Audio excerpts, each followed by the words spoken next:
Boa noite, senhor telespectador. Seja bem-vindo ao Debate Livre na TV Zimba. Esta noite para olharmos para os desafios do Poder Judicial para acompanhar os processos de abuso sexual contra menores. Aborda-se a violência cometida contra crianças e adolescentes, com destaque para o abuso sexual, conceitos, fatores desencadeantes, as consequências decorrentes, dentre outras matérias. O abuso sexual de criança e adolescente é um dos tipos de violência mais cruéis presente na sociedade, que perpetua na história e sobrevive, fazendo com que principalmente as crianças se tornem os principais alvos, até mesmo pelo facto de estarem numa situação de vulnerabilidade maior que os outros indivíduos na sociedade.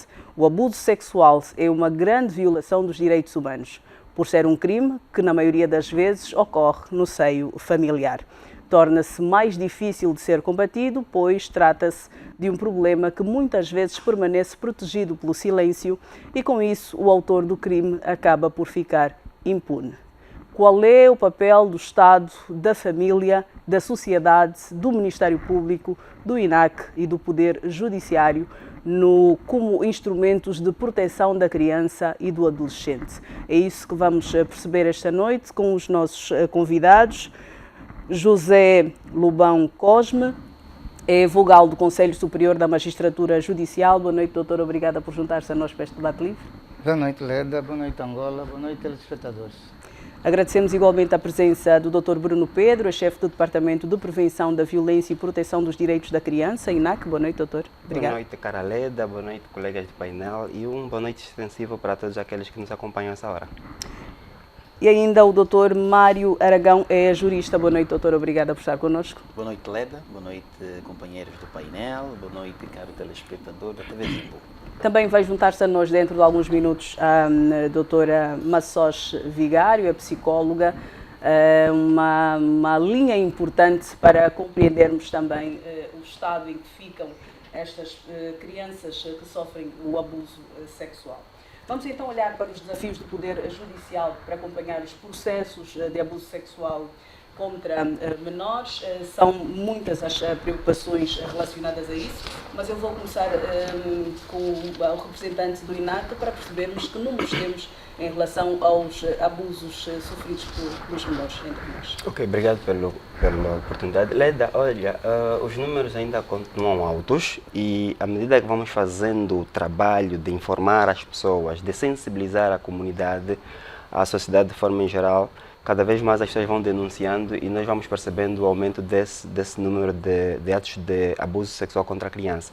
Nesse último trimestre, dos últimos 3 meses, nós tivemos acima dos 170 casos de abuso sexual, só os casos que chegaram ao conhecimento do INAC. Portanto, temos reconhecido publicamente que ainda existem outros casos que nem chegam ao conhecimento das instituições. Portanto, mas são números nacionais, doutor? Sim, são números nacionais. Portanto, o número pode ser bem maior exatamente por causa desse facto, de que há pessoas que ainda não denunciam e por conta disso os números podem ser efetivamente maiores. Portanto, aqui a chamada de atenção sobre a necessidade de continuarmos a sensibilizar para que as pessoas denunciem e só desta maneira as instituições competentes poderão então fazer uma intervenção, quer para a proteção das vítimas, quer para também a responsabilização dos agressores. Aqui existem várias instituições no país que trabalham nessa temática e o INAC tem um papel particular porque é uma instituição do Executivo angolano que foi criada para formular, definir e garantir a execução das políticas do Executivo no domínio da proteção e promoção dos direitos da criança. O que é que temos feito? Temos recebido várias denúncias, temos encaminhado para as instituições competentes, aqui normalmente a polícia e os tribunais, para poderem então decidir e acompanhar essas situações que vão acontecendo. E pronto, vamos recebendo muitas denúncias e em função a essa parceria, essa articulação que temos que ter, porque somos todos parte de um sistema. Em Angola existe um sistema de proteção à criança e essas instituições que foquei são algumas dessas instituições. A primeira é mesmo à família, como a própria Constituição faz menção. Existe também um número para denúncia pública? Olha, temos o serviço SOS Criança com o terminal telefônico 15015, é o número que as pessoas podem ligar de forma anônima, gratuita e confidencial, mas para além do 15015 temos 111 da polícia, temos o 15020 para o apoio às vítimas de violência doméstica, portanto são serviços que cada vez mais devem ser divulgados para as pessoas poderem conhecer e aderir então a esses serviços. Dr. José Cosme, qual é a visão do Poder Judicial em relação aos processos de abuso sexual contra menores no país? Boa noite, uma vez mais. Boa noite, obrigado. Na verdade, os casos de violência sexual contra menores sempre foi uma preocupação para os tribunais e numa situação como essa não podíamos ficar indiferentes. Portanto, é verdade que os números falam por si, não são baixos. Há bem pouco tempo o colega do painel já apresentou alguns, mas devo dizer que quanto ao combate aos crimes sexuais, isso é uma tarefa que sempre foi feita. Sempre foi feita. Os tribunais nunca ficaram de braços cruzados, ignorando essa realidade. Sempre foi levado a cabo por todos os tribunais, cada um dentro dos seus limites, sempre que tivessem em mesa a casos dessa natureza. Portanto, esse momento surge mais um caso que nos leva a refletir e nós devemos cada vez mais reforçar o nosso pensamento, as nossas ideias, sempre no sentido de melhorar. Portanto, devo dizer que existe um plano estratégico de desenvolvimento dos tribunais da jurisdição comum, que foi aprovado referente ao septênio 2019-2026. É um projeto que está a ser superiormente dirigido pelo venerando juiz conselheiro presidente do Tribunal Supremo, Dr. João Leonardo. Portanto, este programa, esse trabalho, essa consulta permitiu que se fizesse um levantamento de dados de modo a que tivéssemos conhecimento da real situação em que se encontram os tribunais. E qual é a real situação já agora? A situação não é boa, porque ela precisa de, tal como as outras instituições, precisam também de investimento. Mas uma coisa é no início do levantamento dos dados, outra coisa é a situação atual. Muita coisa já mudou, para vermos que na altura havia um determinado número de tribunais de comarca, atualmente o número cresceu, juízes ainda há bem pouco tempo também foram empossados 183 juízes para reforçar o quadro pessoal já existente. Portanto, uma das notas importantes que traz esse programa é exatamente a introdução da cultura institucional. Vamos ver. No passado, nós dificilmente nos debates televisivos ou radiofónicos, raramente os tribunais se faziam representar. E a nossa presença aqui é um exemplo, e isso é produto deste programa. Mas por que isso acontecia, doutor? É que às vezes é difícil conseguir, para os nossos debates, ter alguém que represente a magistratura? Isso é relativo, porque depende do tema, porque o juiz, o magistrado judicial deve ter uma opinião judicial. E a opinião judicial deve ser dada no processo mediante um despacho ou mediante uma sentença ou acórdão, conforme o caso. Portanto, são situações que estão diretamente ligadas caso a caso. Isso não podemos concluir que taxativamente é assim, mas portanto é daquelas coisas que acredito, tenho fé que elas vão melhorando à medida que também as coisas se vão abrindo, porque os tribunais estão inseridos dentro de uma determinada sociedade, que é Angola, então nós temos que acompanhar a evolução do mundo. Obrigada. Para um primeiro momento vamos ouvir também o Dr. Mário Aragão, é jurista. O que é que diz a nossa legislação sobre as penas para aquelas pessoas que abusem sexualmente de menores? Boa noite, doutor. Boa noite, Leda. Novamente, boa noite, caros colegas do painel. Permite-me aqui, Leda, dizer que é um tema muito importante e atuante, falar sobre abuso de menores e aqui trazer à colação o papel judicial para acompanhar os processos no âmbito do abuso sexual. Primeiro, permita-me aqui dar uma nota de que a nossa Constituição da República de Angola salvaguarda o direito à infância no seu artigo 80. Lógico que o Estado angolano já está aqui a trazer a garantia da proteção da criança, de acordo com a nossa Constituição da República de Angola. Permita aqui dizer que nós temos 3 responsabilidades, 3 instituições que devem andar juntas. Temos o Executivo, na pessoa do Presidente da República, que há pouco tempo remeteu mesmo já na Assembleia Nacional a proposta de lei para revogar a lei contra a violência doméstica, a lei 25/11, que na minha perspectiva é uma lei que já está em desuso. Portanto, e vamos encontrar em segundo lugar as famílias, que são as causadoras da sonegação dos processos ou dos crimes cometidos na comunidade. Em terceiro lugar, vamos encontrar naturalmente o Poder Judicial. O Poder Judicial tem a sua forma própria de comunicar. O Judiciário comunica mediante processo, como dizia muito bem o Dr. Cosme. Portanto, são esses 3 itens que, se não andarem juntos, nós não vamos ter uma resolução processual em casos de abuso sexual. Portanto, nós, em termos de legislação, posso dizer que, na minha perspectiva, e o Estado angolano, com a posição do Executivo remetendo à proposta de lei à Assembleia Nacional, eu entendo que as penas são muito brandas. Se nós olharmos a Lei 25/11, vai nos dar aí uma pena acessória de 2 anos de prisão maior. Embora o Código Penal vai nos dar aí uma pena, abuso sexual com penetração, vai nos dar aí uma pena de 5 a 18 anos, de 3 a 8 anos. Portanto, eu entendo que a pena de abuso sexual, e das várias formas esse abuso sexual é cometido pelos infratores, eu entendo que deve naturalmente ser revista esta medida penal e, embora os deputados também da Assembleia Nacional já defendem a castração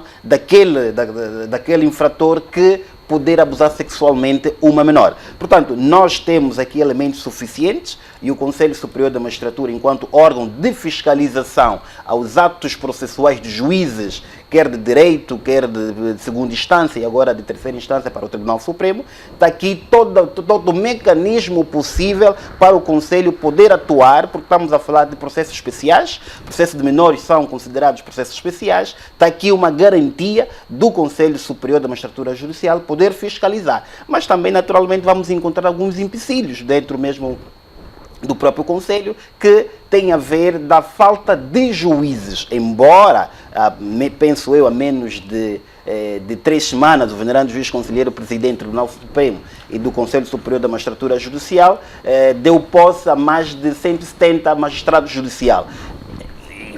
Fazendo aqui um cálculo rápido, até 2017 nós tínhamos 601 magistrados judiciais. Hoje, com a entrada de mais 150 ou 170 magistrados, estamos aí a falar num número de não muito acima de 800 magistrados. E nós temos uma população de 34 mil habitantes em Angola.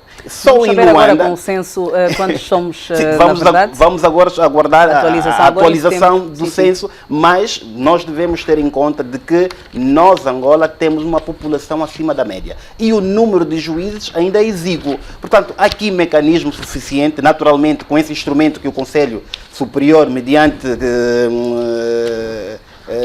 inspeção, poderá fazer junto dos processos encontrados em sede de tribunal. Vamos continuar a olhar para esta matéria, o tema que trazemos esta noite para o debate livre, os desafios do Poder Judicial para acompanhar os processos de abuso sexual contra menores. Sabemos que o Conselho Superior da Magistratura Judicial esteve reunido há alguns dias para entender um pouco mais à volta do que tem estado a acontecer com os vários processos que vão surgindo pelo país.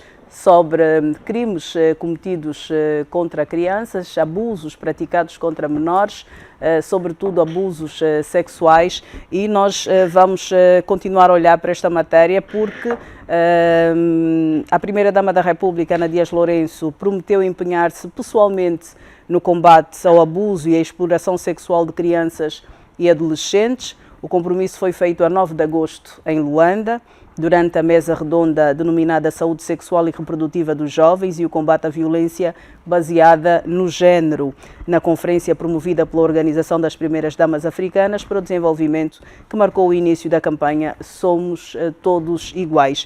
E desde este momento, ou a partir deste momento, 9 de agosto, após o pronunciamento da Primeira-Dama da República, parece que o país voltou a despertar para o problema e a grande preocupação que deve levantar a todos esta questão dos abusos sexuais praticados contra menores. Doutora Massoche Vigário, boa noite, seja bem-vinda ao Debate Livre. Que notas iniciais nos pode dar sobre esta prática que infelizmente tem sido recorrente em muitos menores no nosso país? Boa noite, Leda, boa noite aos colegas do painel e boa noite aos nossos telespectadores. Abordar um tema desta natureza requer sempre muito cuidado, porque nós estamos a falar sobre consequências e naturalmente estamos a falar com pessoas que vivem a situação. E quando olhamos, por exemplo, para a questão dos traumas psicológicos, muitas vítimas até recusam-se a assistir programas dessa natureza por conta de acordar todo o episódio de sofrimento e violação. Mas, no entanto, é um tema que precisamos falar e falar cada vez mais. Eu comecei por falar do cuidado que devemos ter e a necessidade de falarmos sobre esse assunto com a importância que ele de facto tem. Porque nós estamos a olhar para vários ciclos naquilo que é a etapa do desenvolvimento da pessoa e não estamos aqui a dizer que só meninas é que são vítimas de abuso sexual, homens também passam pela mesma situação desastrosa, mas as consequências são a curto, médio e longo prazo. E ainda assistimos muito o comportamento de pessoas que viveram situações de abuso sexual com vergonha, sentimentos de vergonha, este sentimento de culpa do que realmente aconteceu, por conta da forma como nós, família, sociedade, manuseamos ou fazemos a gestão do acolhimento e da própria situação. O abuso sexual hoje vem em pauta social e vem já com alguma pressão, porque realmente já se tem estado a fazer. A lei da violência doméstica está a ser agora revisada para atualização e nós temos estado a assistir, de facto, também às consequências da morosidade dos casos em tribunal. Olhando para aquilo que é o ponto de vista psicológico da vítima, mas também da família, e aqui estou a olhar para famílias que efetivamente têm um nível de responsabilidade sobre o sofrimento de um menor, seja criança ou adolescente, que esteja diante de uma questão, de uma situação de abuso sexual. Nós precisamos de pensar em dois fatores fundamentalmente. O impacto direto ao descobrir-se, e estou a olhar para a rede de apoio, o impacto direto da vítima, que muitas vezes silencia-se porque não sabe o que é que realmente está a acontecer quando eu olho para crianças, e o impacto direto da morosidade de como se de facto resolve a questão no contexto do crime sexual. Então vamos por etapas, doutora, porque depois, em meio a todo este processo, a vítima precisa de ir à esquadra, vai explicar-se, vai ao Instituto de Criminalística, vai ser tocada, vai ser observada, vai ter que voltar a explicar-se. É psicóloga, com certeza lida com matérias ligadas a esta questão também. E sabemos que por esta altura estarão a acompanhar-nos famílias que estarão a viver essa situação ou terão vivido, não sei se de facto é possível ultrapassar-se um trauma causado pelo abuso sexual, que normalmente é praticado por alguém próximo, alguém que inspira confiança e deveria proteger. Quais são os sinais a que os pais, as mães, os encarregados de educação, os adultos devem estar atentos na mudança de comportamento de uma criança que esteja a sofrer abuso? Vamos por etapas. Nós temos a criança que não tem expressão dos sentimentos, expressão das emoções, a primeira infância até os 3, 4, 5 anos. Mas existe a necessidade dos adultos, enquanto pais, criarem vínculos sólidos com os filhos, com os menores, quer sejam crianças ou adolescentes. A chamada relação de confiança. Exatamente, por isso eu falar em vínculos sólidos, mas esses vínculos sólidos vêm acompanhados de uma responsabilidade no que toca ao educar. Nós viemos de vários contextos de sistemas familiares onde muitos temas são tabus e hoje nós somos pais e vamos repetir o padrão de que certos temas não devem ser falados. Se certos temas não devem ser falados, ainda temos aquilo, olha, vai conversar sobre isso com a tua tia, com a tua prima, com o teu tio, porque eu, mãe, pai, não tenho a vontade suficiente, nem ferramentas suficientes para falar. E cada vez mais, quando olhamos para essas questões de abuso sexual, nós queremos incentivar que se coloque na mesa todo tipo de tema sem limites com as crianças, porque aí nós estabelecemos a relação de confiança. A diferença é como eu vou conduzir o tema que foi trazido. Nós não vamos falar da mesma forma de um determinado tema como falaríamos para um adulto a uma criança, mas ela tem de poder perceber que com a mãe ela deve falar tudo. E quando existe esse vínculo responsável, olhando para a criança mais pequenina, até os 3, 2 aninhos, se a mãe tem esse cuidado na afetividade, no toque, no carinho e fundamentalmente aqui uma prática que eu incentivo muito as mães, você trabalha o dia todo, a criança fica sob cuidados de outra pessoa. Você chega em casa, muitas vezes já está de banho tomado, tudo prontinho, e é o bilu-bilu, é uma coisinha que nós quase não temos contato com o corpo inteiro da criança. Então, a massagem corporal no final do dia vai nos trazer muitas respostas. Porque ao fazer a massagem à criança, a criança tem reações quando foi abusada com violência, muitas vezes até quando sofreu uma queda, nós sentimos a reação da criança, positiva ou negativa. E aí pode ser um primeiro sinal de alerta. A higiene da criança, não podemos delegar a terceiros exclusivamente, sempre. Os pais têm de ter essa responsabilidade direta, porque não vai ser a babá que vai ficar preocupada com determinadas alterações de comportamento da criança. A mãe tem de desconfiar até da própria babá. Quando nós falamos numa idade mais crescida, nós vamos olhar que a criança muitas vezes já não fazia xixi, volta a fazer. Era mais extrovertida, passa a ser introvertida. Comia bem, deixa de comer. Isola-se, evita certos assuntos, muitas vezes até evita o toque. O adolescente pode chegar até a um comportamento de autodestruição, autolesão. O que é? A automutilação, os cortes, mas não são só os cortes com a lâmina. Ela pode começar a arrancar os cabelos das sobrancelhas, da cabeça, das pestanas, arranhar-se, ser agressiva, inclusive na forma como responde. E o que é que nós culturalmente fazemos quando uma criança responde-nos mal? Punimos. Punimos, porque é falta de respeito. E muitas vezes são sinais de pedido de socorro, que nós temos que poder, às vezes, no impulso do querermos educar e impor o respeito, nós não permitimos que ela se exteriorize. E por mais raiva que a gente tenha, deixar passar aquilo e colher um momento melhor para poder abordar aquele assunto. Porque às vezes é a única oportunidade que ela tem, a única forma. As crianças mais pequenas não sabem expressar os sentimentos como deve ser.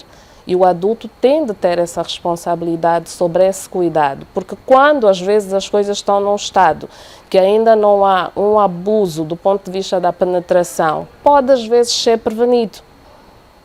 se nós despertamos na altura certa, se nós agimos na altura certa, sem esse tabu de que certos assuntos não devem ser falados. A criança foi abraçada de uma forma desconfortável, quer falar e às vezes até fala, e o que é que a mãe vai dizer? Cala a boca, tu és muito sabichona. E aqueles comportamentos do adulto querer abraçar, beijar o tio, o primo, o pai, o irmão, e a criança sentir-se desconfortável, e a gente diz, senta no colo, está a fugir do teu irmão. É correto ou não que os pais incentivem a isso? Ou, como já defendem algumas pessoas, respeitar a privacidade e o momento da criança? Ela pode não querer abraçar, pode não querer ir ao colo, pode não querer estar com aquela pessoa. E é interessante isso porque nós vamos começar mais uma vez para a primeira infância. Nós somos cheios de energia, independentemente de sermos corpo, alma e espírito. E muitas vezes o próprio bebê tem simpatia para o colo de um e para o colo do outro não. E nós, quando a criança está a chorar, não quer estar num determinado colo, o que é que a gente faz? Recebe para nós, porque realmente ela está desconfortável naquele colo.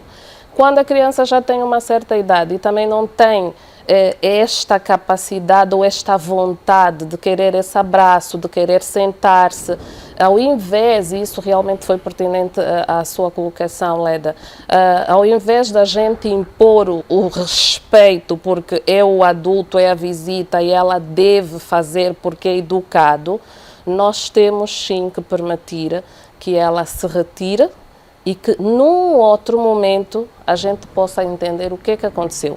Mas o que é que aconteceu, muitas vezes nós ouvimos tanta informação que também ficamos desajustados na comunicação. Eu, ao falar com a criança, não vou dizer, mas por que tu não quiseste abraçar o tio? Estás agora com essas histórias de abuso sexual, que há relatos desses que nós ouvimos. Não. Nós não vamos colocar absolutamente nenhuma palavra na boca da criança. O que é que aconteceu que fez com que tu não quisesses o abraço? Por que é que tu não quiseste sentar no colo do tio? E deixar perguntas abertas, deixá-la falar. Não quis. Este sacudir do ombro é uma forma de comunicar. O que é que isso significa? Eu não vou pôr palavras na boca dela. O que é que isso significa?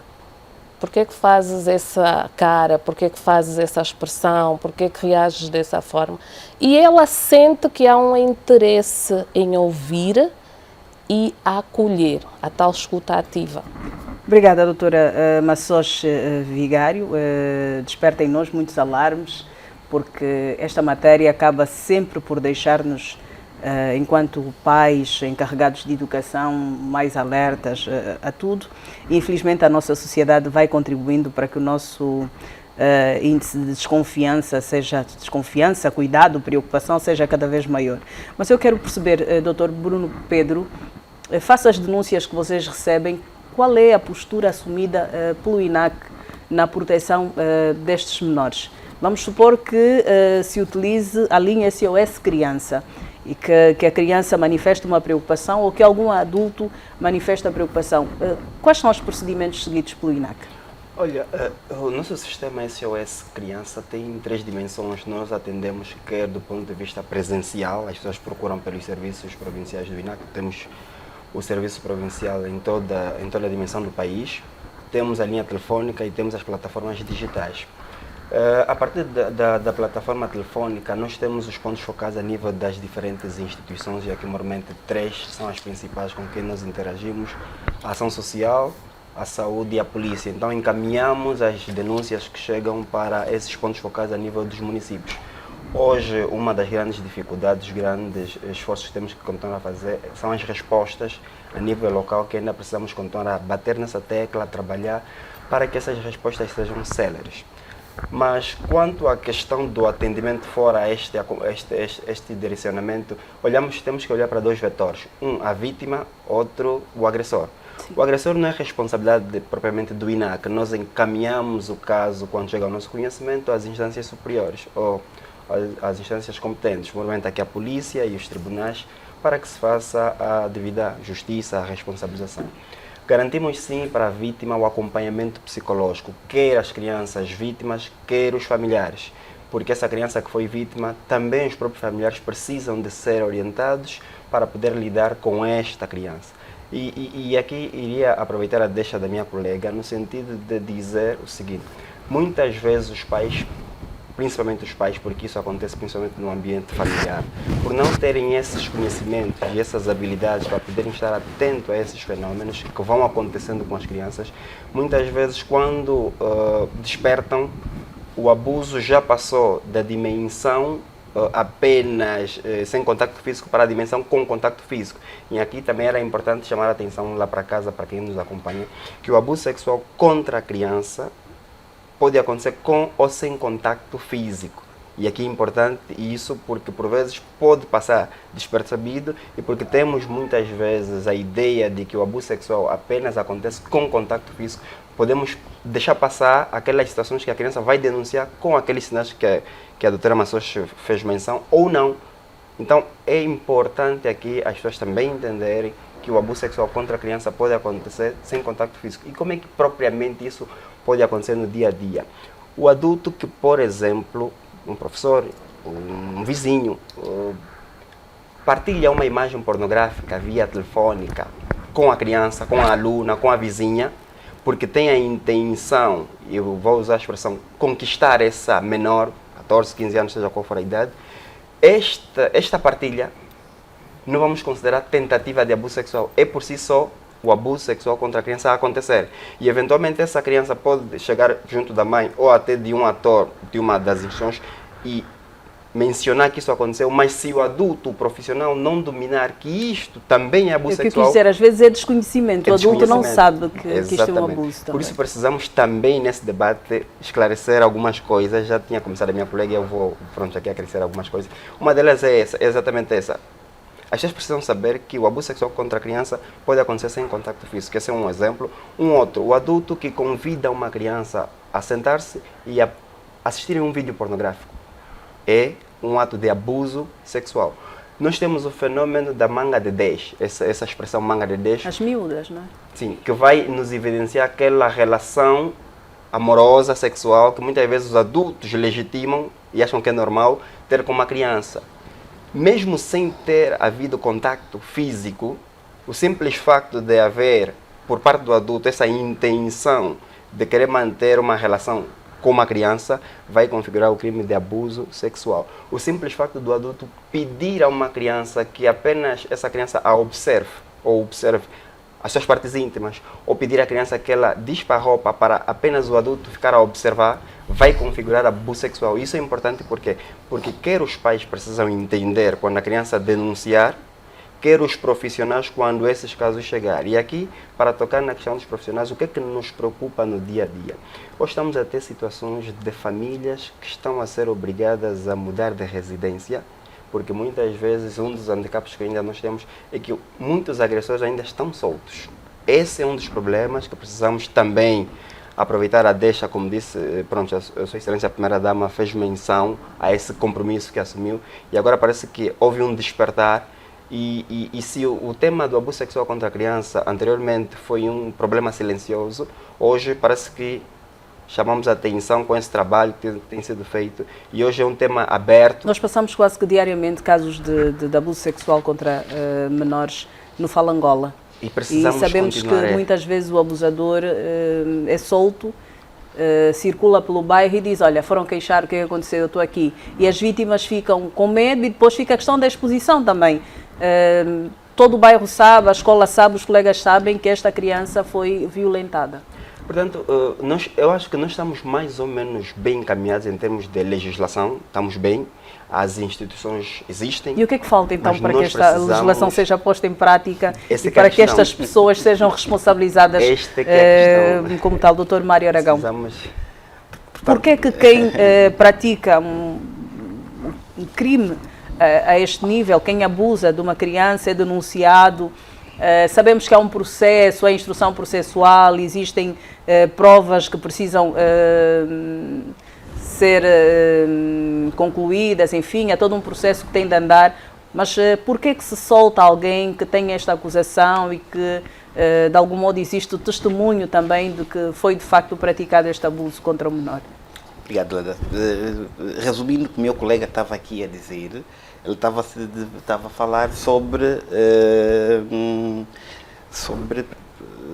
assédio sexual. O assédio sexual, muitas das vezes, é praticado pelo aquele cidadão maior de idade ou não, com a finalidade de penetração.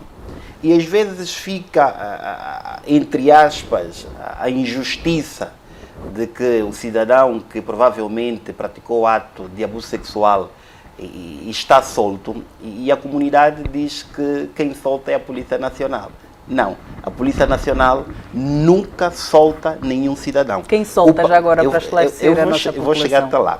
O papel da Polícia Nacional é de deter. A Polícia Nacional vai deter e vai entregar a outros órgãos que fazem parte do setor judiciário, que é a Procuradoria-Geral da República, agora os juízes de garantia.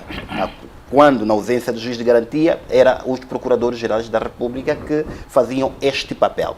Agora, nós temos a matéria das medidas cautelares em processo penal, que o juiz de garantia vai analisar o caso, vai analisar o assunto mediante as medidas e ele vai provavelmente aplicar uma dessas medidas de garantias em processo penal, que normalmente tem sido a detenção. Tem sido a detenção do indivíduo. Agora, é importante também saber de que quer o abusador, quer aquela pessoa que foi abusada, tem os mesmos direitos e garantias salvaguardadas na nossa Constituição da República de Angola, mediante o artigo 29, que vai nos dizer a tutela administrativa do cidadão. Portanto, nós temos que perceber que o magistrado não vai à procura do problema.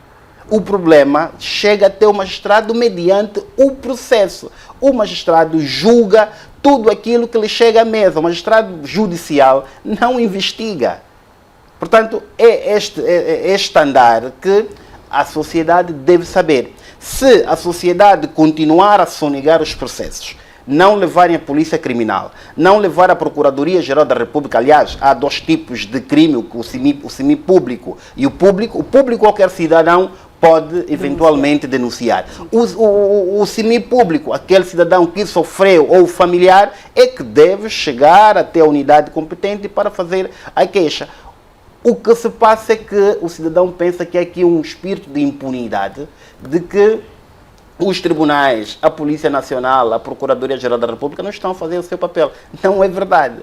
Esses órgãos estão a fazer o seu papel. Aliás, o presidente do Conselho Superior da Magistratura, vimos uma matéria saída semana passada, que traz a si a responsabilidade no seu departamento de inspeção para inspecionar todos aqueles processos que estão nos tribunais de primeira instância que provavelmente estão parados. Estamos a falar um número de 1.804 processos que se encontram em sede de julgamento. É este papel que o Conselho Superior deve fazer. Agora, se as famílias não denunciarem, naturalmente não haverá processos criminais. Mas as famílias têm denunciado? Poucas famílias. Se nós estamos a falar de 1.800 processos em sede de tribunal, vamos aqui fazer um cálculo rápido. Quantos crimes de violência doméstica só este ano aconteceu? Vários crimes. Isso nos leva à colação de que as famílias não estão a denunciar. Aqui uma falta jurídica perante as famílias. As famílias têm que ter esse papel jurídico. Agora, se as famílias entenderem que não há justiça, não está a fazer justiça, não é verdade. Os tribunais julgam mediante processo e julgam em nome do povo para trazer a verdade material daquilo que foi acontecido. Dr. José Cosme, o Conselho Superior da Magistratura Judicial esteve reunido a semana passada. Sobre a mesa esteve esta questão, os abusos praticados contra menores. Quais foram as grandes questões levantadas neste encontro? Ora bem, a nível do Conselho Superior da Magistratura Judicial, sobre essa matéria, tomamos 3 linhas principais, ou seja, tomamos 3 deliberações. Uma que tem que ver com a orientação por parte dos juízes presidentes e outros operadores de justiça, no sentido de imprimirem maior atenção, maior celeridade a estes casos, para, no entanto, haver uma relativa redução. Porque é verdade que os problemas que os tribunais têm com que se debatem existem até hoje. Vamos imprimir uma certa dinâmica, sim, Isto está deliberado. É uma das primeiras ações concretas que o Conselho Superior tomou. Outra, pedir então, orientar, no caso, os serviços de expensão para irem in loco ver quais são então os problemas que os operadores de justiça, no caso, os juízes, os funcionários judiciais, têm enfrentado como dificuldade para darem vazão a esses processos. E num outro momento, um momento que de mais abrangência, o Conselho Superior da Magistratura Judicial deliberou no sentido de todos os órgãos que fazem parte da administração, que participam diretamente, que intervêm, na administração da Justiça, devem então reunir localmente e debater essa problemática com bastante profundidade. Estas 3 deliberações foram tomadas, já foram notificados todos os colegas que estão nas suas jurisdições e vamos esperar então que daí venham resultados. Mas também devo dizer o seguinte, que independentemente de haver essas medidas novas, os colegas sempre se dedicaram. É verdade que um ou outro caso pode não ser, mas sempre houve dedicação por parte dos tribunais, por parte dos juízes e não só, tal como dos procuradores, no sentido de ver essa questão resolvida.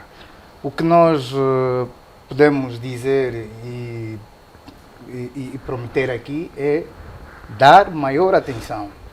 Sempre demos, mas vamos ainda mais reforçar essa atenção para ver se conseguimos resolver o assunto, pelo menos para... Os trâmites processuais acabam por condicionar também o vosso trabalho? É verdade, porque os crimes sexuais exigem algumas diligências, ou muitas diligências.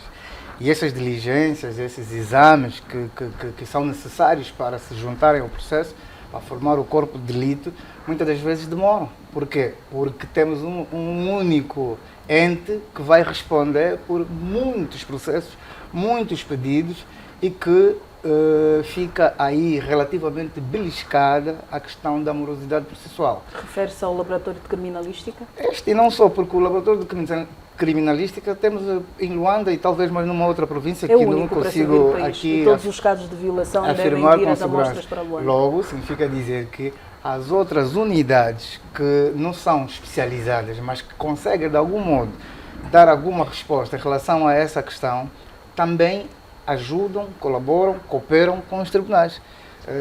Quero aqui dizer que estamos aqui a falar das instituições de saúde.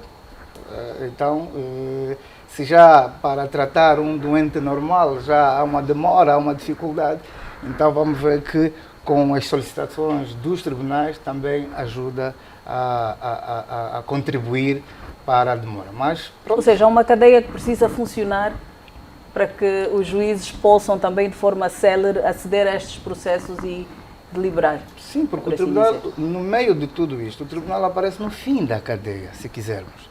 Porque se os processos, se a instrução, se os exames forem elaborados, forem feitos dentro dos prazos, com uma certa celeridade, obviamente que o efeito da celeridade da instrução também vai influenciar para a resolução e por aí na decisão que os referidos processos devem merecer. Doutora Massoge, nós olhamos para os sinais, olhamos para a vítima, podemos olhar para o perfil, por assim dizer, do abusador? É uma pergunta bem subjetiva, porque qualquer pessoa pode ser o abusador. O técnico, licenciado, mestre, doutor, o analfabeto, a pessoa com mais ou menos nível de educação, pode ser o professor, pode ser o vizinho, pode ser o tio. Não temos como dizer que este grupo está fora daquilo que são os possíveis abusadores. Mas vamos dizer que todos são potenciais abusadores? Não. Aí vem a questão do perfil do abusador, que normalmente, e aqui levantamos o ponto também da pedofilia, e nós muitas vezes associamos a pedofilia a crime, e digo muitas vezes porque o ato da pedofilia, a pedofilia é atração por menores, crianças ou adolescentes, não necessariamente poderá levar ao crime. Então aqui os juízes, se ele tem atração por menores, mas nunca meteu-se com nenhum menor, nenhuma criança, nenhum adolescente e fica com ele mesmo, não deixa de ser um perfil pedófilo, porque ele tem esta coisa dentro, eu tenho atração por menores. Mas existem crimes sexuais que são praticados por pessoas que, independentemente de serem pedófilos, que passam ao ato do crime, porque vão fazer a prática nos diferentes cenários que aqui também os colegas foram abordar, nós estamos a olhar para aquelas pessoas que, para além, e não vamos aqui generalizar, dizer que todo homem ou toda mulher que gosta muito de crianças é um pedófilo, porque senão isso fica complicado, não é? Mas temos que olhar sim para a forma como determinadas pessoas que, por exemplo, têm a relação com a criança ou com o adolescente, faz o cenário de convivência com eles. Normalmente são pessoas que não querem um convívio na frente de outros adultos. Ele vai criar um cenário de convívio em que ele seja o único adulto, e aí vem a figura de autoridade sobre esse menor, e ele vai poder, de facto, praticar aquilo que efetivamente seria o abuso sexual, o assédio sexual. Há também aqueles casos de pessoas que, na conversa com a criança, com o adolescente, vai sempre para um cenário de uma conversa que desconforta a pessoa. Eu aí ia olhar um pouquinho para aquilo que seriam formas da gente educar as crianças no quesito prevenção do abuso sexual.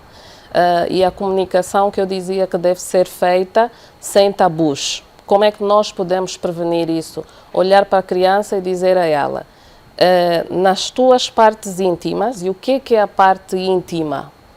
A vagina, exatamente, nós demos os nomes que quisermos culturalmente falando, mas nós sabemos que as escolas ensinam vagina e pênis. O que é a vagina, o que é o pênis, os glúteos, as nádegas, o peito, são partes íntimas que ninguém deve tocar a não ser o papai e a mamã para a higiene. E quando o papai é o pedófilo? Para a higiene. Se eu, mãe, tenho esse nível de instrução, de informação, eu passo isso para a criança e, naturalmente, se o papá romper esses limites, a criança está em condições de dizer para a mamã, o papá tocou, mas não foi para me dar banho apenas. Tocar, mas tocar de que forma? Tocar para acariciar, tocar para pôr alguma coisa. Do mesmo jeito que ela deve ser educada a não permitir que lhe toquem, ela tem de ser educada também a não tocar nos mesmos locais outras crianças. Não permitir que ela veja um adulto ou até mesmo um adolescente que se coloque nu à frente ou que ponha o pênis na presença e que permita ou que simule que ela deve colocar aquilo na boca, por exemplo. Há vários cenários que nós temos que passar para as crianças que têm a ver com prevenção, e aí está a necessidade de nós falarmos como as coisas são de acordo com a idade. Mas por esta altura, doutora Mações, faria já sentido nas nossas escolas, nas nossas creches, claro que dentro dos limites necessários, tendo em conta a idade da criança, começar a passar-se essa educação sexual? Faz sentido, mas lá está tudo dentro de um limite. Eu estou a falar de onde a criança não deve permitir que lhe toquem, nem que ela toque. E nós vamos fazer isso mostrando o corpo humano do menino, da menina, e nós vamos criar esse vínculo, não que eu todos os dias que a criança chegar a casa eu vou perguntar, alguém tocou? Não. Lá está o que eu dizia há bocado, nós não temos que introduzir palavras para precipitar e às vezes acabamos por criar memórias falsas naquilo que é o comportamento e a vivência da própria criança. Também é possível que se criem memórias falsas? É possível, porque nós adultos temos um poder, nós somos uma figura de autoridade sobre a criança e muitas das vezes nós colocamos ou transferimos as nossas inseguranças, lá está, muitos são os adultos que foram vítimas de abuso sexual, de violência sexual e hoje são pais. Imagina, Leda, como é que deve andar a educação desta mãe que foi vítima de abuso sexual no quesito proteção dos filhos. Tudo que não me foi dado, eu tenho que dar aos meus filhos. E podemos atropelar, é verdade, quando falamos de abuso sexual, de violência contra menores, nunca há excessos, mas nós temos que ser comedidos. Porque eu posso colocar, olha, será que te mexeram, será que te fizeram, será que isso? E em vez de ser só aquilo que eu falei, a criança começa a achar que o colega que empurrou, que o colega que pegou na cintura, que aconteceu, não, sim, e começamos a criar memórias falsas. Outro pormenor que também é importante, e aqui quando olhamos para as crianças, estamos a olhar para vários aspectos ligados a questões que põem a criança vulnerável, é as denúncias que estão associadas à alienação parental. Muitos são, infelizmente, casos que vão associados por conta de conflitos entre os adultos. E temos de ter cuidado, porque crianças feridas, adultos feridos, não tratamos aquilo que realmente são os nossos traumas, levamos um excesso de zelo ou alguma negligência para o tratamento da criança.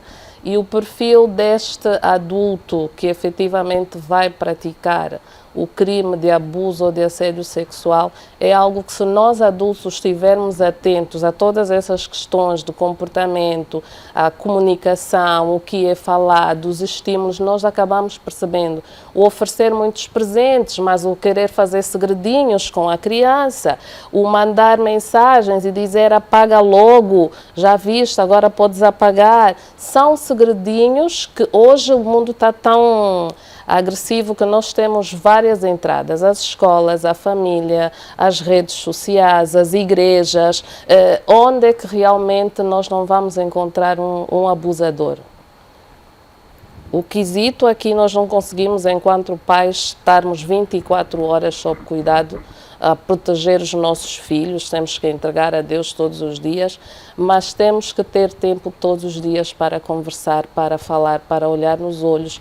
Eu costumo dizer que até um abraço descobre muitos problemas, porque o abraço vai fazer reação. Quando eu falava da questão da massagem, o abraço vai trazer cheiro, e no cheiro a gente descobre muita coisa.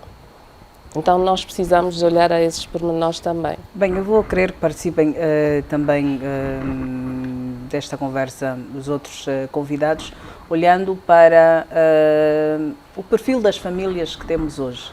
Em relação às famílias que existe o abuso, que muitas vezes começa com o abuso de agressão física do pai para a mãe, e depois esse abuso acaba por estender-se aos outros membros da família. Porque mesmo quando o abuso é do esposo dirigido à esposa, os filhos sempre sofrem com estas relações mais instáveis. Infelizmente, Leda, infelizmente isto está a acontecer no nosso país e está a ser mesmo alarmante, infelizmente. Mas as nossas famílias devem saber que diante de um conflito é importante olharmos sempre que em Angola há instituições sérias, há instituições que podem mediar tal conflito, só que muitas dessas famílias são dependentes deste mesmo indivíduo.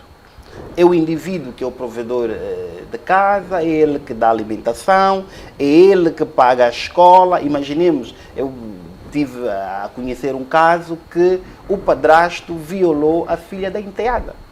E a mãe, possivelmente, não queria denunciar o padrasto porque tinha violado a filha da enteada, porque era ele o provedor daquela família. Por isso é que eu dizia na minha primeira intervenção que nós temos 3 entidades responsáveis, que é o executivo que tem estado a fazer o seu papel, que é as famílias que não têm estado a fazer o seu papel, infelizmente, e depois o setor judiciário.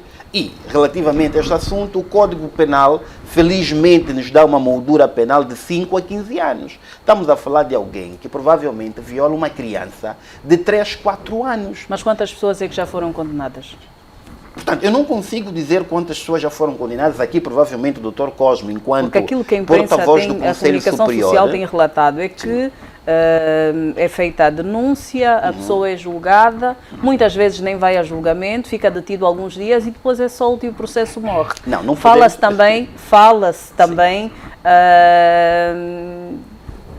eu estou a tentar encontrar a palavra menos forte. Não, mas não podemos... Em corrupção, à volta de tudo isso. Muitas vezes silencia-se as pessoas para darem sumiço, ou paga-se as pessoas para darem sumiço aos processos. Isto é ou não real entre Não, nós? isto não acontece. Aliás, os juízes são, posso aqui dizer que não devem praticar estes atos de corrupção.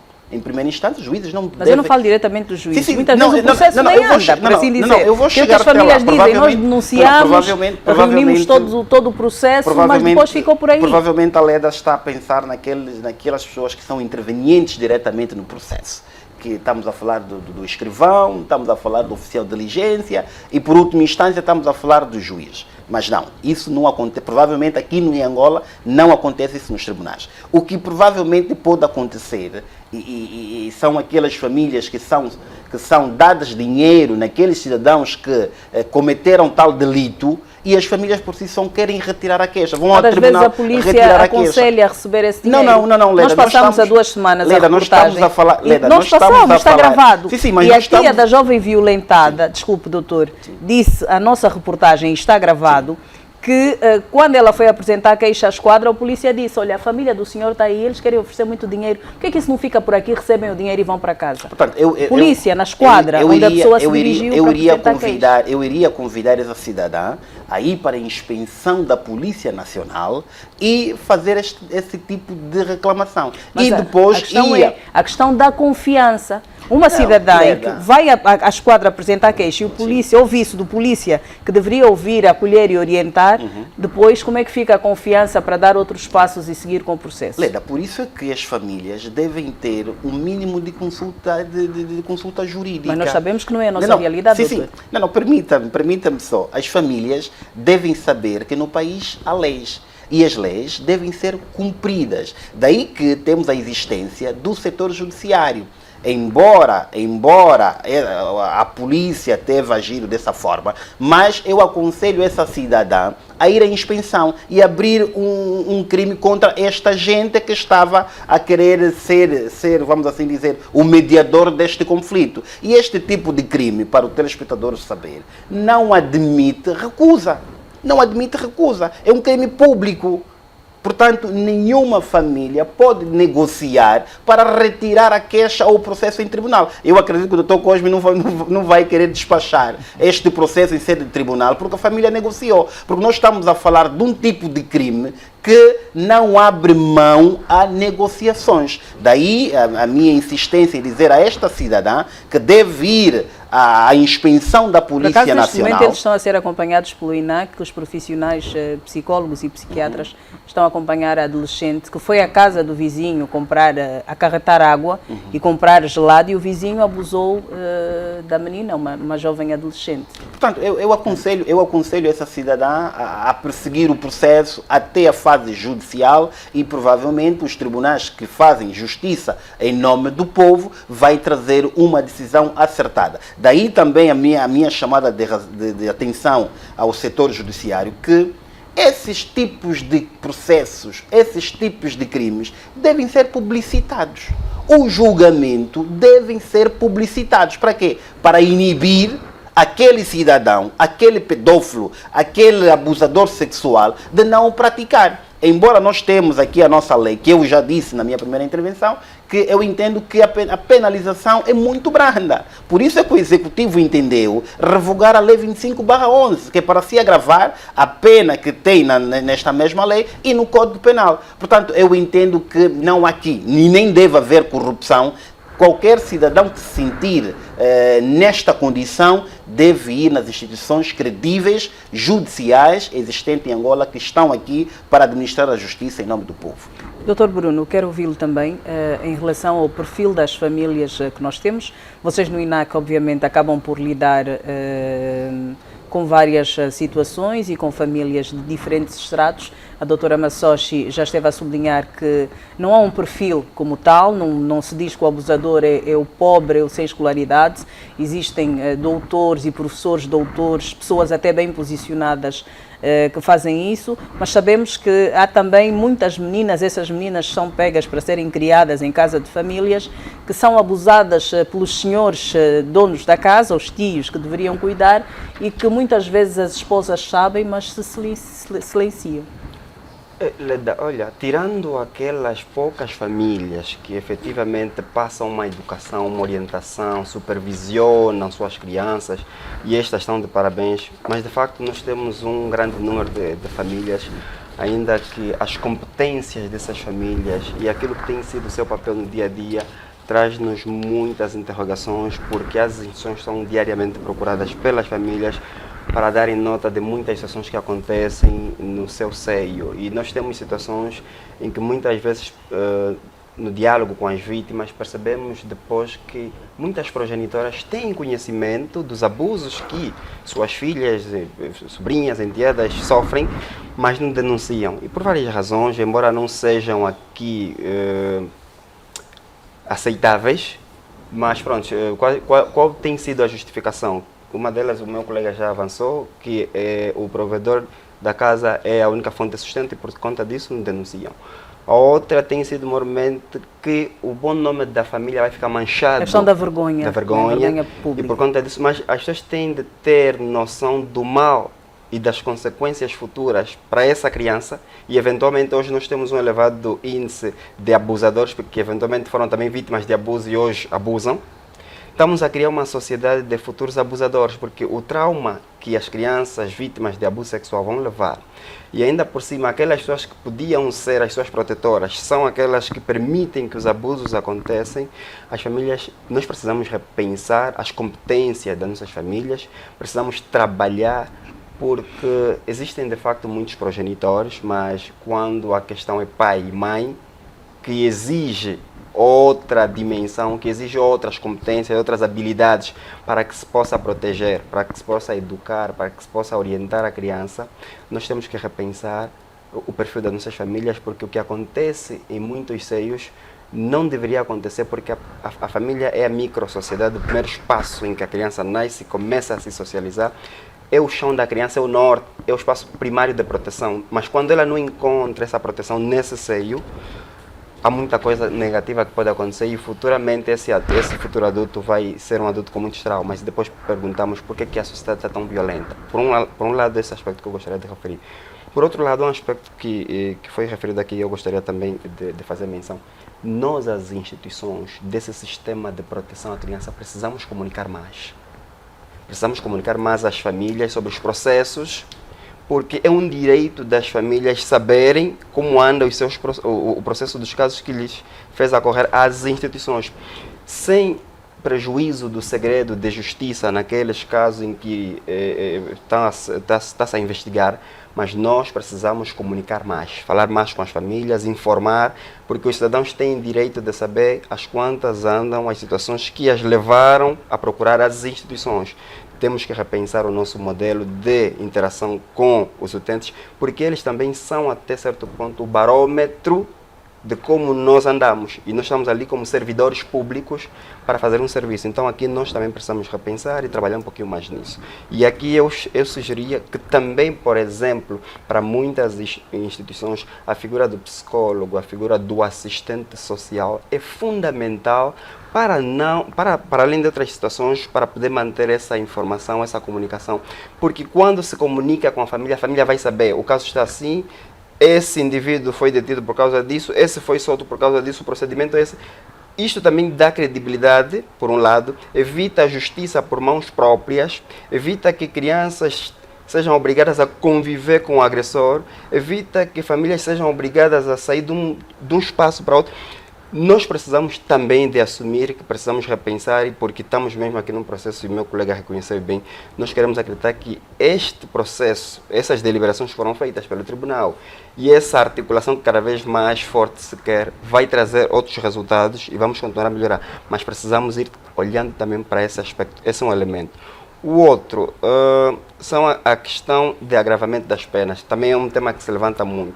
Nós, o INAC, pensamos o seguinte: o mais importante é a execução daquilo que está na lei, o tratamento célere das situações. Agravar a pena é importante, mas não é determinante.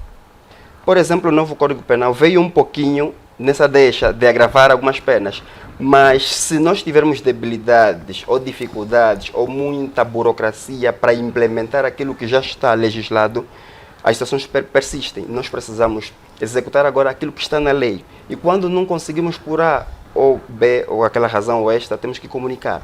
Mas se tivermos que agravar, embora não seja determinante, a nossa ideia, sim, podíamos agravar, e a nossa ideia aqui seria de 15 a 20 anos. Mas isso não é determinante. Determinante é a aplicação efetiva, é a celeridade, é a comunicação com as famílias e é vermos os agressores responsabilizados para que nenhuma família precise constantemente reclamar, denunciar. E outro aspecto, se um funcionário de determinada instituição tem determinado comportamento que é negativo e até fere a boa imagem da instituição, não vamos aqui correlacionar com a instituição. É o funcionário. Este deve ser responsabilizado, mas para isso as famílias devem também denunciar, porque nós temos uma pauta deontológica. Enquanto funcionários públicos, temos que respeitar. E quando determinado funcionário público apresentar uma situação como é o exemplo que deu, não é a instituição, é o funcionário. Razão pela qual as famílias têm de denunciar, e um dos colegas já fez menção que é preciso, por exemplo, a inspeção geral da polícia, e tem que procurar esses mecanismos para que aquele funcionário público que tendo uma pauta deontológica seja punido. Exemplar, não é? Obrigada, Dr. Bruno Pedro. Vamos ouvir as opiniões dos outros convidados em relação a esta questão em particular quando regressarmos do intervalo. Estamos em tempo de intervalo, vamos fazer o primeiro intervalo neste debate livre. Até já.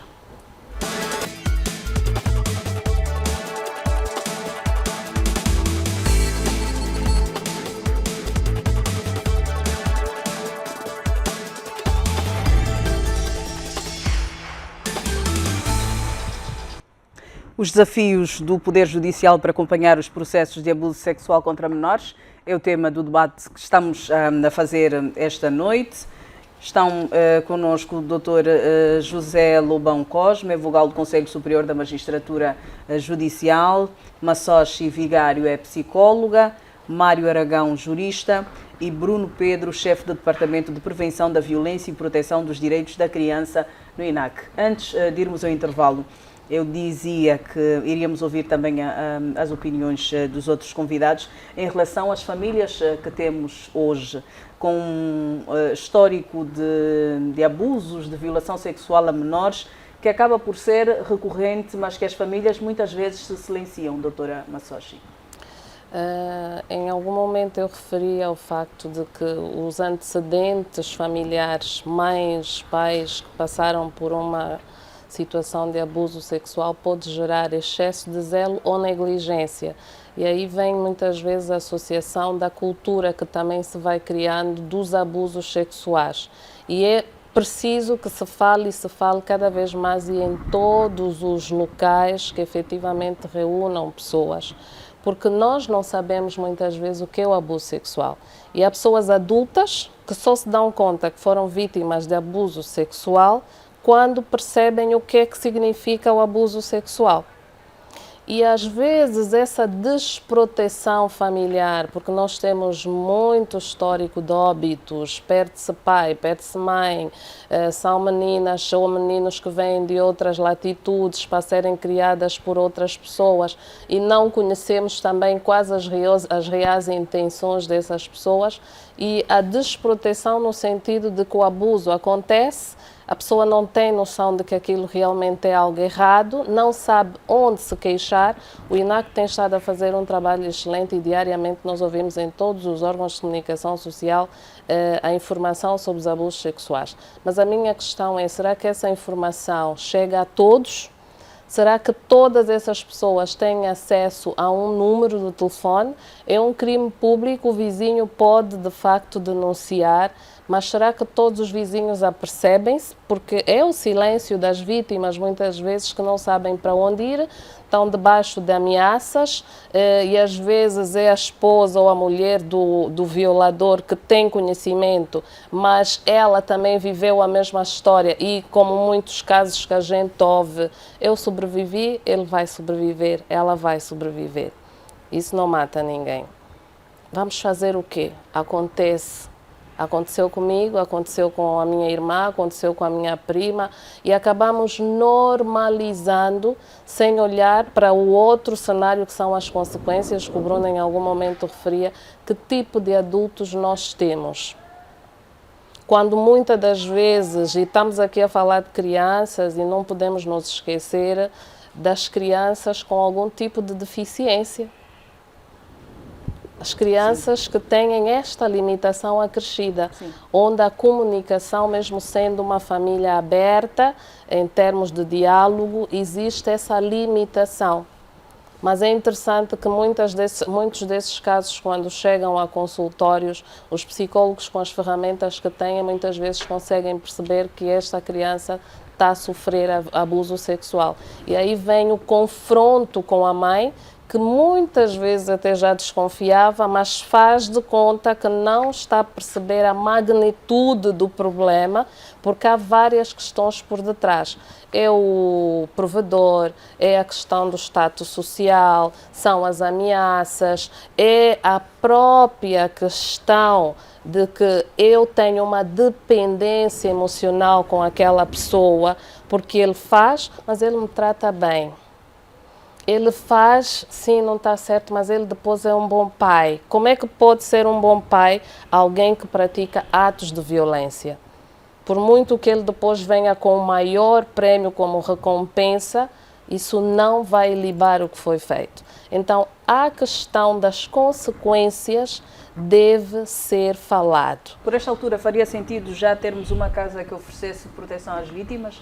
Uma É casa do urgente. Estado? Eu acho que é urgente, porque nós estamos a falar de crianças, mas há idosas que sofrem abuso sexual, pessoas adultas, e muitas das vezes as pessoas não denunciam, e aqui foi falado que a denúncia não é feita comparativamente ao número de casos que os tribunais têm, porque as pessoas não têm onde se refugiar, literalmente falando. Eu posso até saber que a pessoa está a viver essa situação, mas eu tenho condições para receber esta pessoa? Por quanto tempo é que eu vou ter essa pessoa na minha casa? Que tipo de consequências é que isso depois pode gerar? Quer dizer, são vários cenários que, mesmo a gente se solidarizando, temos uma limitação que nos torna, como é que eu diria, frágeis para aquilo que efetivamente é o que nós podemos fazer. E casas de acolhimento seria uma excelente resposta para efetivamente retirarmos a pessoa do cenário do perigo, da exposição. A Leda em algum momento referia-se à exposição do caso que passou. E aí também vem a necessidade de protegermos as vítimas, sobretudo quando se trata de menores. Nós precisamos de falar sim do pecado sem anunciar a vítima. Há aqui um crime, sim, mas eu não preciso de expor o nome, não preciso de expor o rosto da pessoa, porque isso depois também tem outras repercussões. Mesmo que seja cumprida a lei, mas fica uma revitimização, porque muitas vezes até no bairro, qual é o nome que aquela vítima tem? É ela, a violada. É ela que foi abusada. E agora que fala sobre isso, doutora Massos, lembra-me algumas situações de pessoas que foram abusadas e que foram abusadas várias vezes no seio familiar por pessoas diferentes. Como é que se explica isso? A pessoa fica aos olhos da família como um ser vulnerável? Falta proteção a esta pessoa que já foi abusada uma vez e que depois vêm outros membros da família ou do círculo familiar fazer o mesmo?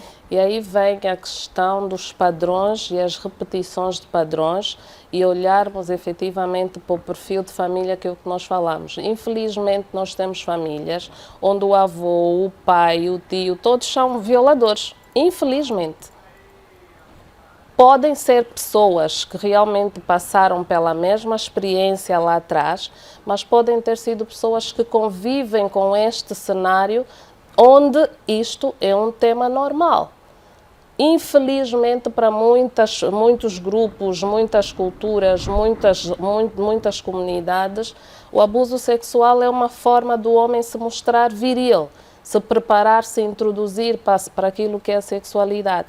E são essas práticas que, se nós estamos numa família onde existem vários indivíduos com esse perfil, a tendência é haver uma vítima e muitas das vezes é o irmão contra o irmão mais novo, E às vezes é a o família pai, minimiza. exatamente, Estás a fazer confusão porque por causa disso. todos acabaram por passar pelo mesmo cenário e a normalização. E nós não podemos normalizar práticas que efetivamente geram consequências e desajustes no comportamento das pessoas. Doutor Cosme, como é que se lida com uma família que tenha este perfil, em que se considere normal os abusos? Que às vezes os abusos, antes de se tornar um abuso sexual, começa com o abuso verbal, o desrespeito, a agressão física e depois as agressões sexuais também.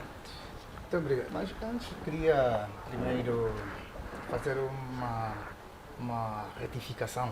Sim, O sim. colega do painel apresentou um número em relação à estatística nacional, O doutor Mário Aragão. fazendo Sim, sim. referência que são 1.804 1804 processos. Pois, são 1084 Ah, processos. 1084. 1084 processos. E devo dizer que deste número, parte deles já estão julgados. A estatística certamente que, se for solicitada agora, já há alguma redução. Mas parte deles, a maioria, metade, Parte deles. estes números não nos conseguem dar agora. Exato. Não é?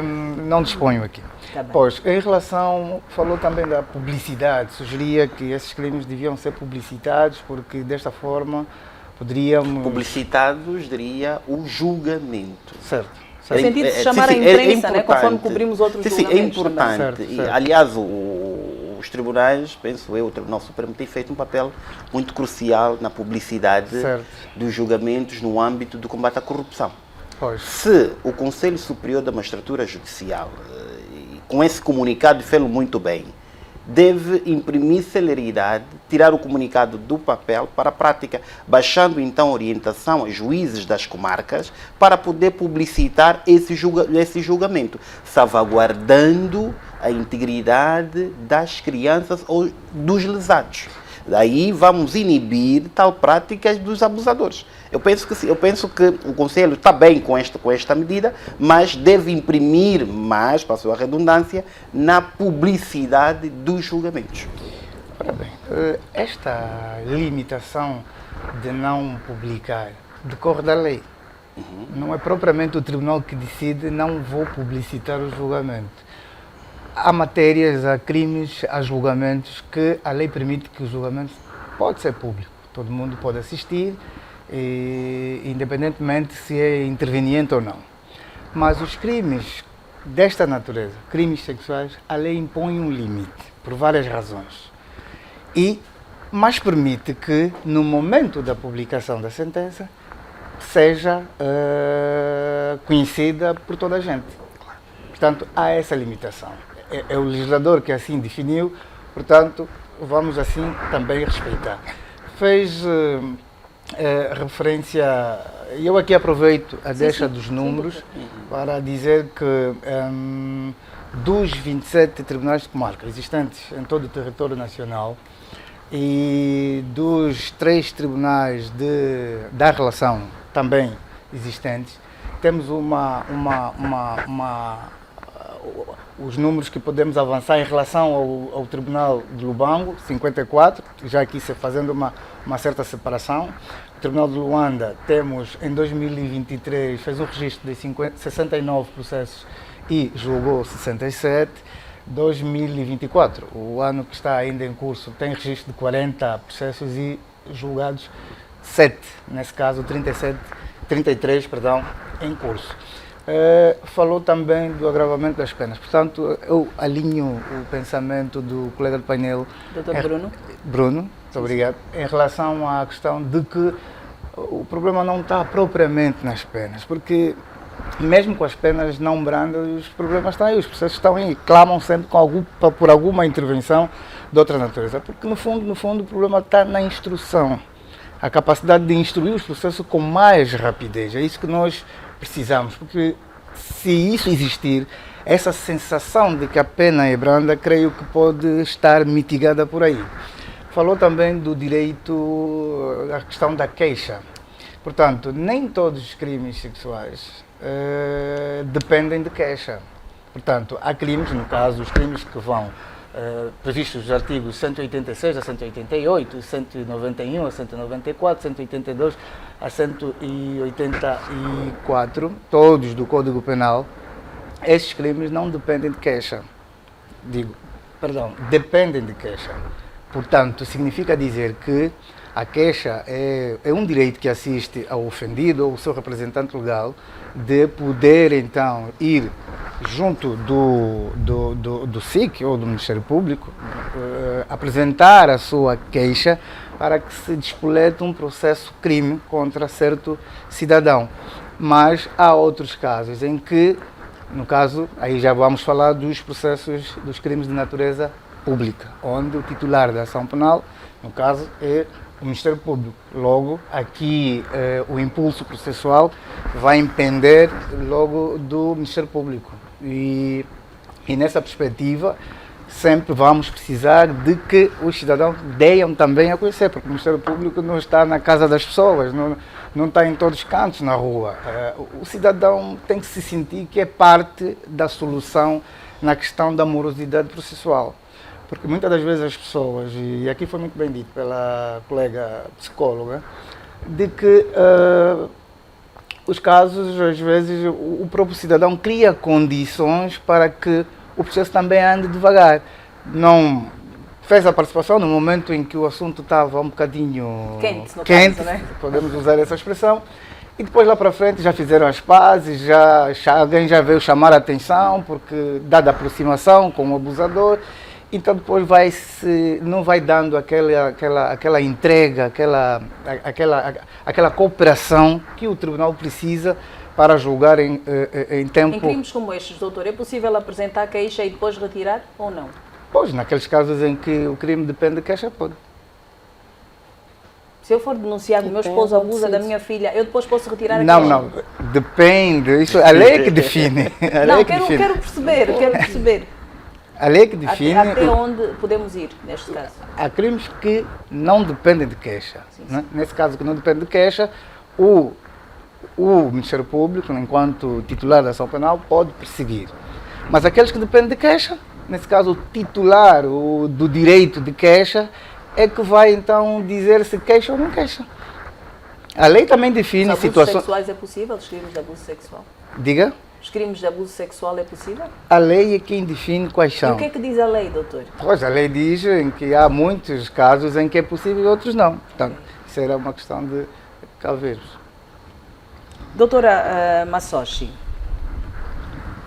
vamos olhar para o adulto, homem ou mulher, porque hoje acabamos por ver, falou-se muito da questão dos adultos serem muito violentos, mas existem situações que nós, hoje, ao lidar com determinados adultos, não compreendemos, mas que é fruto desta vivência com um historial de abusos aos vários níveis. Exatamente.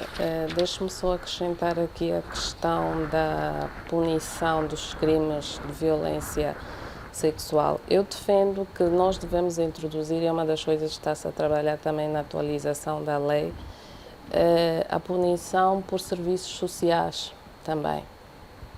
Mais do que estar fechado, colocar um macacão e ir limpar as ruas e, de preferência, as avenidas mais movimentadas e, se possível, dentro do próprio bairro. Só que aí depois colocamos a situação, aconteceu no bairro, ele vai fazer o serviço público na comunidade, mas pode ser também agredido pela própria comunidade que não o quer lá.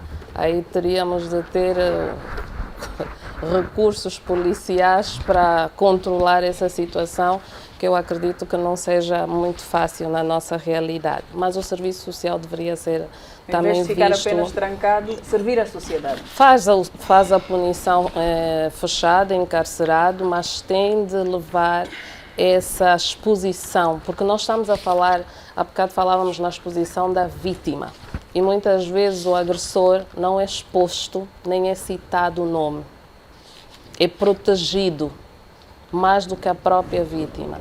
E essa exposição e o serviço social são medidas que são implementadas em vários países do mundo e acaba sendo também uma forma de vermos a questão mitigada, se é que seja possível, mas acredito que quanto mais falarmos e quanto mais céleres formos, também melhor. Olhando também aí, eu gostava de sugerir, e a título de sugestão, apesar de ser convidada no painel, que uma das coisas que também como medida se poderia olhar para esse tipo de casos é definir um tempo de tratamento para processos dessa natureza. Tem de existir um tempo mínimo e um tempo máximo. E deve ser visto com celeridade também. Claro que há toda esta fase da investigação, que muitas das vezes são provas manipuladas, outras não. Quando há evidências e aconteceu na altura, o Departamento de Medicina Legal tem mais matéria de prova para agir, quando não. Mas eu acho que seria interessante pensarmos num limite para se fecharem esses processos. Eu sei que existem muitos limites em termos de disponibilidade de recursos humanos também e todo o resto do processo. Respondendo agora à sua questão, Leda, nós precisamos de olhar para todo esse cenário da violência sexual como uma preocupação de todos nós.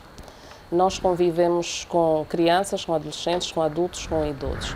Nós falamos nos adultos agressivos, violentos, mas muitas das vezes o adulto que foi vítima de abuso sexual na infância ou na adolescência não é propriamente agressivo, mas são pessoas que podem ter uma conduta de dificuldade de fazer vínculos, a desconfiança permanente.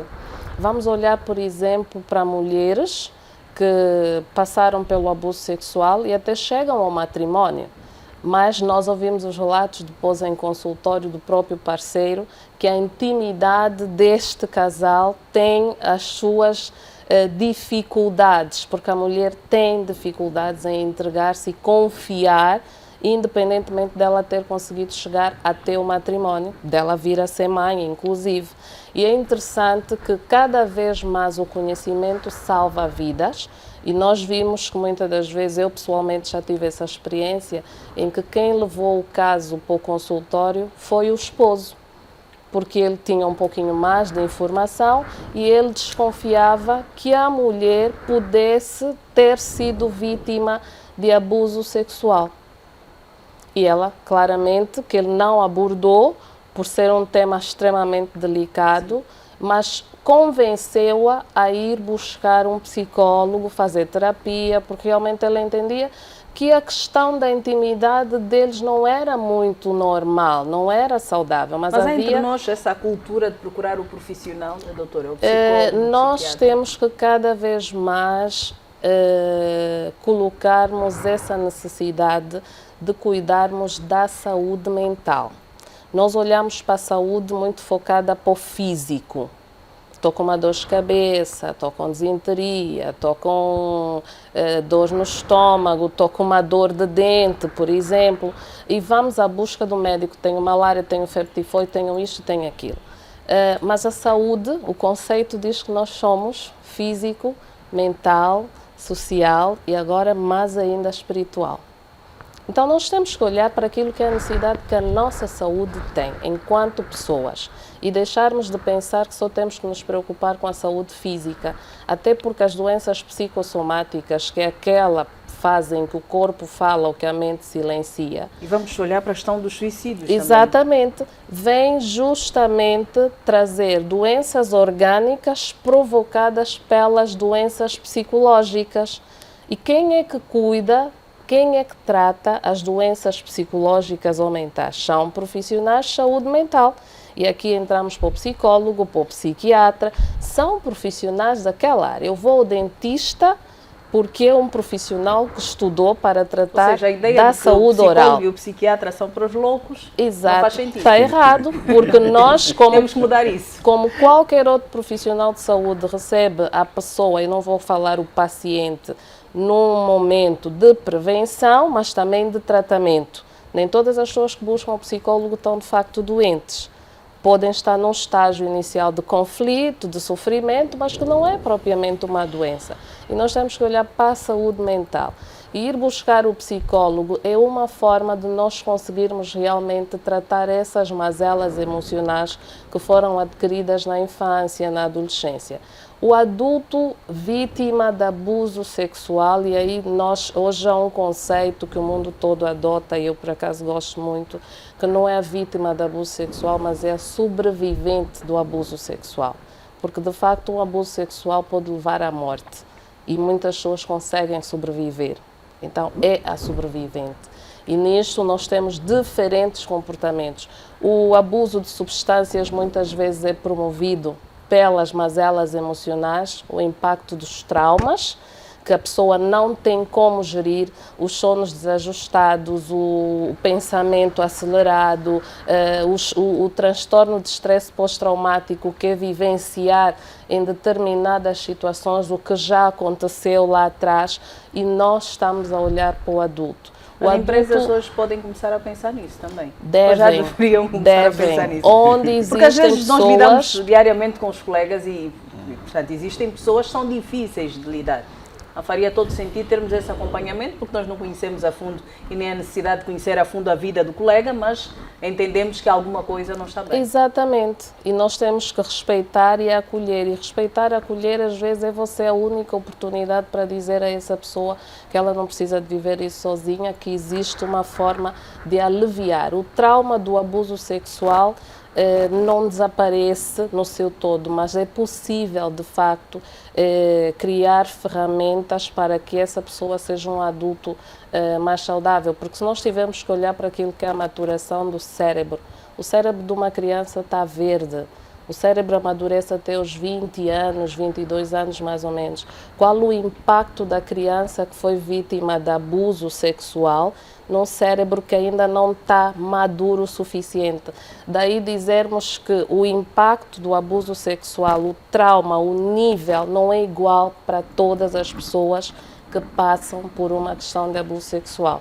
Obrigada por dizer isso, porque às vezes... Não, doutor, peço desculpas, é que temos de ir ao intervalo. Okay. É o último, estamos pressionados pelo tempo, são 22h42, temos de sair antes das 23h, então vamos fazer o último intervalo, é breve, e voltamos para as conclusões, e quando regressarmos vou dar a palavra ao doutor Cosme, assim que regressarmos. Até já.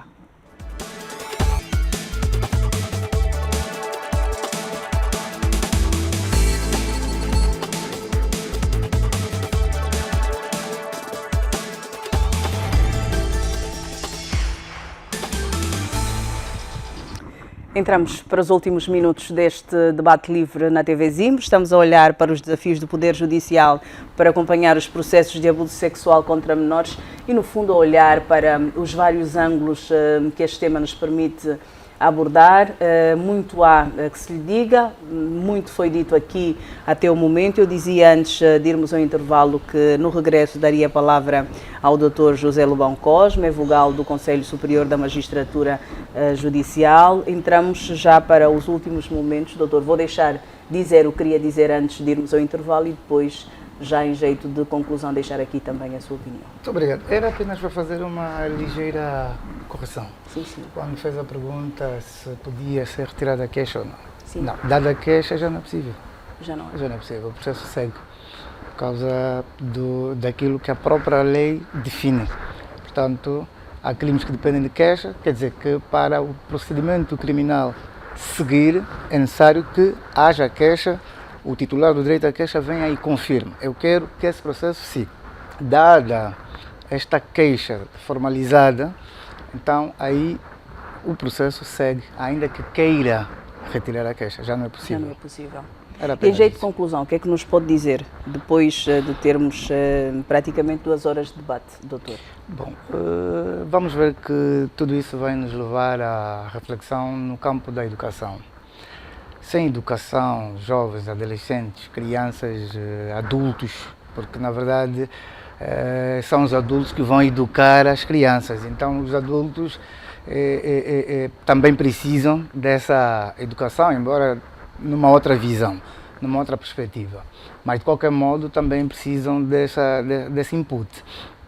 Além disso, os serviços sociais que devem ser, digamos assim, capacitados, implementados, porque já estão previstos, a lei já prevê esses serviços sociais que apoiam os tribunais que lidam com estas matérias. Também vamos aqui dizer que é necessário formação contínua, quer para magistrados judiciais, para todos os operadores de justiça.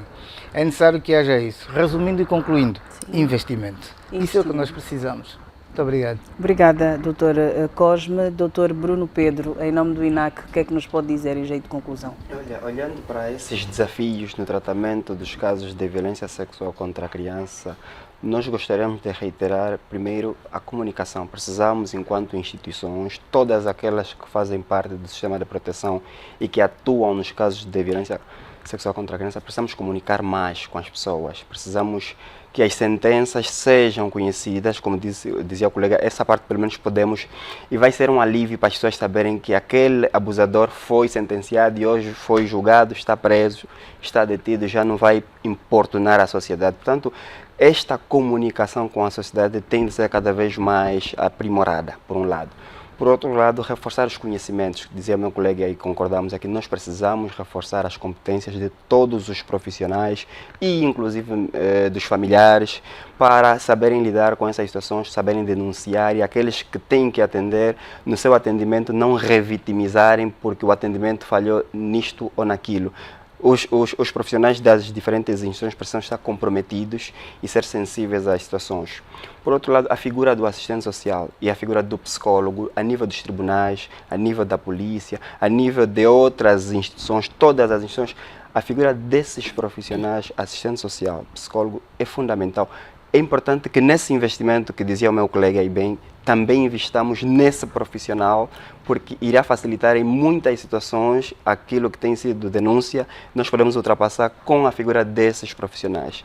E para terminar mesmo, a sensibilidade. Nós precisamos, enquanto pais, enquanto sociedade, enquanto profissionais, também ter alguma empatia e nos colocar no lugar daquela criança vítima. Ninguém gostaria de passar pela experiência de ser vítima de abuso sexual. É só nós pensarmos e vamos ver como uma experiência amarga. Então façamos o esforço enquanto adultos, pais, enquanto profissionais, de tratar as situações que envolvem violência sexual contra a criança com a maior celeridade, com o maior interesse e até porque nós temos um princípio pela Convenção dos Direitos da Criança, o princípio do superior interesse da criança. Toda a atuação das instituições, e porque Angola é signatária, assumiu esse compromisso, então os profissionais devem agir sempre no princípio do superior interesse da criança. Obrigada, doutor Bruno. Doutor Mário Aragão. Muito obrigado, Helena. O doutor Cosme fez uma correção no momento certo. Eu gostaria de trazer o artigo 25 da lei 25/11, não é, que diz que crimes que não admitem desistência. E na linha C está o abuso sexual. Oportunamente o Dr. Cosme fez a correção. Portanto, todavia, eu entendo, enquanto jurista, eu entendo que as leis são feitas para regular o povo numa determinada sociedade. E entendo que nós estamos diante de crimes que já subiu a meta. Já estamos fora do 100%. E, naturalmente, o Estado angolano, com a proposta de lei na Assembleia Nacional, remetida pelo Executivo, agiu da melhor forma possível.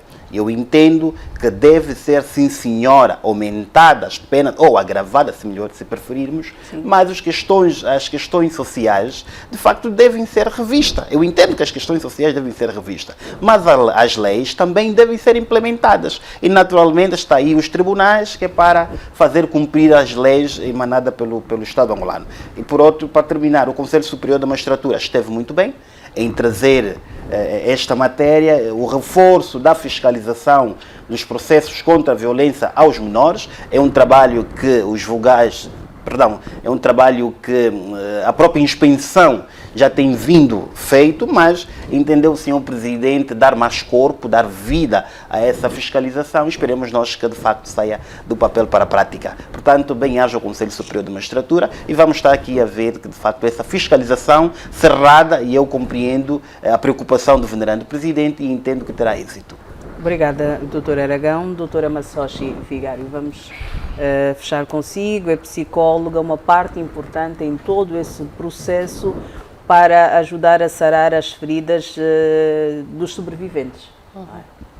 Bom, primeiro dizer que qualquer pessoa que hoje teve a oportunidade de acompanhar-nos ao longo dessas quase 2 horas, que passou por uma experiência semelhante, que tem sido testemunha de alguém que tem passado por essa experiência, que muitas das vezes não sabe como agir, porque às vezes falta esta capacidade também de poder agir, deve sim contar com profissionais, aqui foram falados, os hospitais públicos têm, nós temos um sistema privado que também tem, o próprio INAC, pela linha 15015, é uma forma também de se fazer essa denúncia, que às vezes nos falta coragem, e levar as pessoas que de facto sobreviveram ao abuso sexual a um tratamento do ponto de vista da saúde mental também, não apenas a saúde física, porque nós sabemos que as consequências do ponto de vista orgânico também são inúmeras. E eu aqui também queria levantar e deixar a responsabilidade institucional, e vou pegar fundamentalmente na instituição família e igreja. E para a responsabilidade da família, eu abro aqui uma janela que nós acabamos não tocando, na educação positiva, como são educados os meninos, por exemplo, em relação às meninas.